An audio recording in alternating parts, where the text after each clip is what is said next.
नमस्कार। आज हमारे हाथ शिव तंत्र जीवन और मृत्यु का रहस्य नाम की एक किताब के कुछ अंश लगे हैं और ये सच कहूं तो वाकई कमाल के हैं। इनमें चेतना, नींद, सपने, यहाँ तक कि मृत्यु को समझने के लिए कुछ बहुत ही प्राचीन और अनोखी तकनीकों की बात की गई है। बिल्कुल, और इन सभी का जो मूल सिद्धांत है वो एक ही है, साक्षी भाव। साक्षी भाव मतलब कर्ता होने की अवस्था से हटकर सिर्फ एक दर्शक, एक विटनेस बन जाना। ये सिर्फ दर्शन नहीं है, ये असल में मनोवैज्ञानिक प्रक्रियाएं हैं। ठीक है, तो चलिए पहली तकनीक से ही शुरू करते हैं। ये उस चीज से जुड़ी है जो हम सब रोज करते हैं, सोना। पर यहाँ कहा गया है कि नींद ही चेतना पर अधिकार पाने का एक दरवाजा बन सकती है। हाँ, तकनीक तो सुनने में बहुत सीधी लगती है। सोते समय अपनी भौं के बीच, जिसे ललाट का मध्य कहा गया है, अपनी आती जाती सांस पर ध्यान लगाना है। लेकिन ये सिर्फ सांस गिनना तो नहीं है ना? नहीं, बिल्कुल नहीं। यहाँ जो विज्ञान है उसे समझना जरूरी है। तंत्र में श्वास को सिर्फ हवा नहीं माना गया है। अच्छा, इसे प्राण का वाहन माना गया है। प्राण यानी जीवन शक्ति। राइट। जब हम उस बिंदु पर ध्यान देते हैं तो हम महसूस करते हैं कि वो प्राण, वो जीवन शक्ति हृदय तक पहुंच रही है। और ये भौहों के बीच का बिंदु ही क्यों? इसका कोई खास महत्व है? हाँ, इसे ही त्रिनेत्र या तीसरी आंख का स्थान कहते हैं। ये शारीरिक आंखों से परे एक अलग दृष्टि का केंद्र है। स्रोत में एक बहुत दिलचस्प बात कही गई है। बताइए। कि अगर आप किसी सोते हुए छोटे बच्चे की पलकें धीरे से उठाकर देखें तो पाएंगे कि उसकी आंखों की पुतलियां ऊपर की ओर चढ़ी हुई हैं। क्या बात है! ठीक उसी त्रिनेत्र के बिंदु की तरफ, जैसे नींद में हम स्वाभाविक रूप से उसी केंद्र से जुड़ जाते हैं। वाह, ये तो मैंने कभी सोचा ही नहीं। तो अगर कोई इस तकनीक में माहिर हो जाए तो क्या होता है? सिर्फ अच्छी नींद आती है? उससे कहीं ज्यादा। जब आप अपनी सांस के, अपने प्राण के साक्षी बन जाते हैं तो आप नींद में डूबते नहीं हैं, आप होशपूर्वक नींद में प्रवेश करते हैं। हाँ, और नतीजा ये होता है कि व्यक्ति अपने सपनों का मालिक बन जाता है। सपने फिर बस यूं ही घटित नहीं होते, आपको पता होता है कि आप सपना देख रहे हैं। और यहीं पर मुझे लगता है बात एक बहुत बड़ा मोड़ लेती है।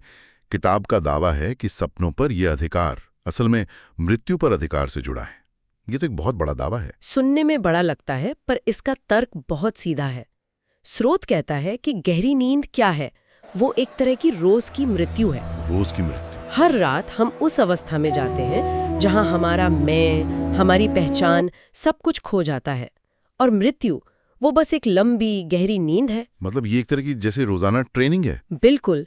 अगर कोई रोज रात को होशपूर्वक सोने की प्रक्रिया का साक्षी बन सकता है तो वो बिना किसी डर के उसी होश के साथ मृत्यु की प्रक्रिया का भी साक्षी बन सकता है। क्योंकि डर तो अनजाने का होता है। सही बात है। अगर मृत्यु एक जानी पहचानी प्रक्रिया बन जाए जिसे आप हजारों बार अनुभव कर चुके हैं, तो फिर डर कैसा? स्रोत में भगवान बुद्ध का उदाहरण है, जिन्हें अपने जन्म से पहले ही पता था कि उनका जन्म कहाँ होगा और मृत्यु कब होगी।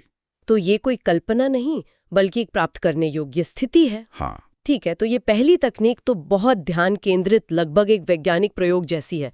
लेकिन उन लोगों के लिए क्या जो इतने अनुशासन वाले नहीं हैं, जो ज्यादा दिल से जीते हैं? हाँ, और यही तंत्र की खूबसूरती है। वो हर स्वभाव के लिए रास्ता सुझाता है। अगली विधि इसी से जुड़ी है।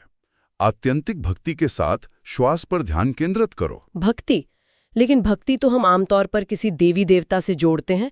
यहाँ इसका क्या मतलब है? यहाँ जो बात आकर्षक है वो है स्वयं के प्रति भक्ति का विचार। स्वयं के प्रति? हाँ, तंत्र शरीर को अपवित्र नहीं बल्कि एक जीता जागता मंदिर मानता है। इस नजरिए से जब आप सांस ले रहे हैं तो ये आप नहीं ले रहे, वो परम चेतना ही आपके शरीर के माध्यम से सांस ले रही है। अच्छा। जब आप चलते हैं तो वो परमात्मा ही आपके जरिए चल रहा है।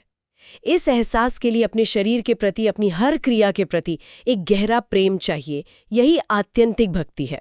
ये तो नजरिए में एक बहुत बड़ा बदलाव है। खुद को एक मंदिर की तरह देखना। इसी से जुड़ा हुआ एक और बहुत हैरान करने वाला हिस्सा है स्रोत में, जहां पूरब और पश्चिम की आध्यात्मिक खोज के बीच का अंतर समझाया गया है। हाँ, वो एक बहुत गहरा विश्लेषण है।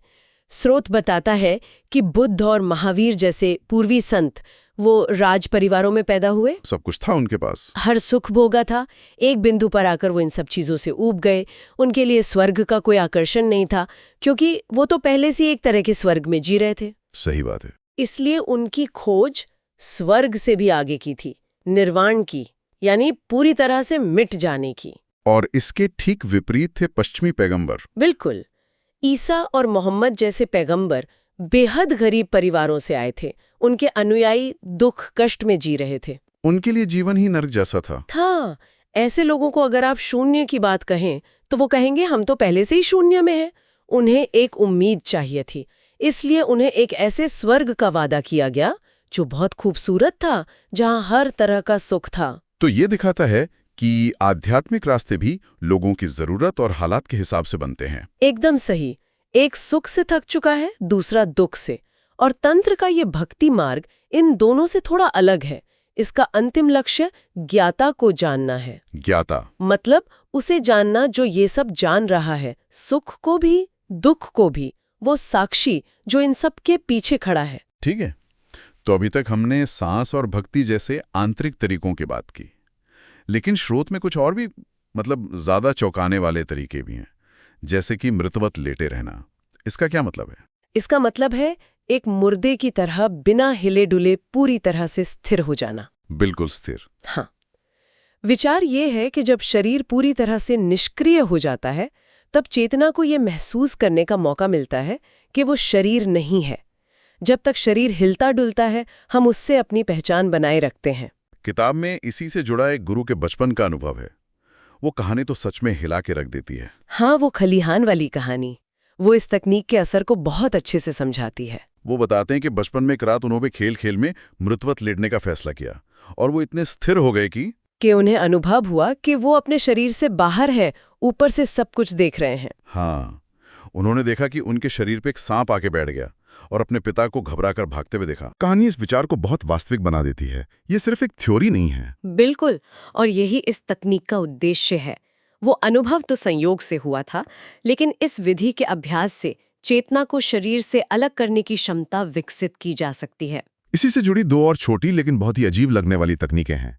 पहली है बिना पलक झपकाए किसी चीज को घूरते रहना। मेहर बाबा का उदाहरण दिया गया है। हाँ, 3 साल तक छत को घूरते रहना। सोचना भी मुश्किल है, इसके पीछे का विज्ञान क्या है? जब हम लगातार घूरते हैं तो हमारी आंखों की गति रुक जाती है, और हमारी आंखों की गति का हमारे विचारों से सीधा संबंध है। अच्छा। हाँ, जब विचार चलते हैं तो आंखें सूक्ष्म रूप से हिलती हैं। जब आप आंखों को स्थिर कर देते हैं तो विचारों की प्रक्रिया में भी बाधा पड़ती है। मेहर बाबा के साथ यही हुआ। 3 साल बाद वो निर्विचार अवस्था में पहुंच गए। और वो किस्सा भी है कि एक मनोवैज्ञानिक ने उनका मन पढ़ने की कोशिश की, तो उसे वहां कोई मिला ही नहीं, मन था ही नहीं। कोई था ही नहीं। ये तो कमाल है। और अब आते हैं शायद सबसे अजीब तकनीक पर, चूसो और चूसना बन जाओ। ये कहां से आया? यह हमारे जीवन के सबसे पहले अनुभव से जुड़ा है। जब एक बच्चा पैदा होता है तो उसका पहला काम होता है हवा को चूसना, पहली सांस। फिर उसका अगला काम होता है माँ का दूध चूसना।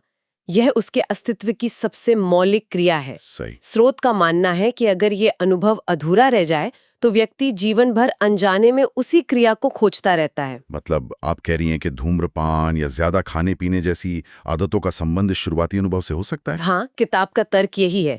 सिगरेट पीना या बोतल से शराब पीना, ये सब उसी चूसने की क्रिया की नकल है। लेकिन ये तकनीक कहती है कि आदत को तोड़ने के लिए उससे लड़ो मत, बल्कि उसे और होशपूर्वक करो। ये तो उल्टा लग रहा है। यहाँ पर फिर से वही साक्षी भाव काम करता है। मान लीजिए कोई शराब पीना छोड़ना चाहता है तो उसे कहा जाता है कि जब पियो तो शराब पीने वाला व्यक्ति मत बनो। तो क्या बने? सिर्फ पीने की क्रिया बन जाओ। अपना पूरा ध्यान उस क्रिया पर लगाओ। ग्लास का एहसास, शराब का गले से उतरना, उसका स्वाद। जब आप कर्ता होने के बजाय सिर्फ क्रिया के साक्षी बन जाते हैं तो आप पाते हैं कि उस क्रिया में कोई आनंद है ही नहीं। आनंद तो अपने आप को भूल जाने में था। बिल्कुल। जैसे ही आप होश लाते हैं, आदत का आधार ही ढह जाता है और वो अपने आप घुलने लगती है। तो इन सभी अलग अलग, कभी कभी अजीब लगने वाली तकनीकों को एक साथ रख कर देखें तो हम कहाँ पहुंचते हैं? इन सब का निचोड़ क्या है? निचोड़ एक ही है, अपने भीतर के साक्षी को जगाना। चाहे आप सांस के जरिए करें या भक्ति के जरिए या शरीर को स्थिर करके, हर रास्ता आपको एक ही जगह ले जाता है। वो जगह जहां आप अपनी जिंदगी के नाटक के अभिनेता नहीं बल्कि दर्शक बन जाते हैं। हाँ, आप देखते हैं कि विचार आ रहे हैं और जा रहे हैं, भावनाएं उठ रही हैं और शांत हो रही हैं, लेकिन आप इन सब से अलग शांत खड़े देख रहे हैं। एक और बात जो मुझे बहुत दिलचस्प लगी वो ये है कि इन विधियों को किसी विश्वास की जरूरत नहीं है। ये किसी धर्म या भगवान पर आधारित नहीं है। सही बात है। स्रोत उन्हें विज्ञान की तरह प्रस्तुत करता है, जैसे 2 भाग हाइड्रोजन और 1 भाग ऑक्सीजन मिलाने पर हमेशा पानी ही बनेगा, चाहे आप माने या ना माने। उसी तरह ये मनोवैज्ञानिक प्रक्रियाएं हैं जिनके निश्चित परिणाम बताए गए हैं। ये आपके अपने मनोविज्ञान के साथ काम करने का एक तरीका है। इस पूरी चर्चा ने मुझे सोचने पर मजबूर कर दिया है। ये सभी तकनीकें तुरंत परिणाम का वादा नहीं करती। स्रोत में कहा गया है कि किसी एक जन्म में बोया गया बीज शायद किसी अगले जन्म में जाकर अंकुरित हो। ये एक बहुत गहरा विचार है। इस वक्त अपने इन विचारों और कर्मों से कौन से बीज बो रहे हैं, और क्या पता वो बीज भविष्य में उन तरीकों से खिलें जिनकी हम आज कल्पना भी नहीं कर सकते।